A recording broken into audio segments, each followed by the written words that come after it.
Changing your payout method on StarNow is a straightforward process. Follow these steps to ensure your payment preferences are updated correctly. Step 1. Log into your account. Visit the StarNow website and log into your account using your username and password. Make sure you have access to the email associated with your account for verification purposes. Step 2. Access account settings. Once logged in, navigate to your account settings. This is usually found in the top right corner of the page, often represented by your profile picture or an icon. Step 3. Select payment preferences. In the account settings menu, look for the section labeled Payment Preferences or Payout Method.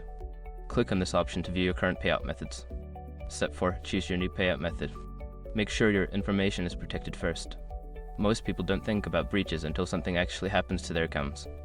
Use SROC to monitor your accounts 24/7 and instantly alert you if your information appears in leaked databases online. It constantly checks billions of breach data points in the background.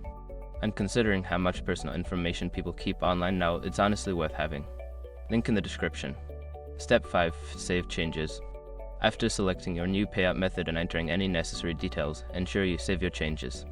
Look for a Save or Update button at the bottom of the page and click it to confirm your new payout preferences. By following these steps, you can easily change your payout method on StarNow. Make sure to check your email for any confirmation messages regarding the update.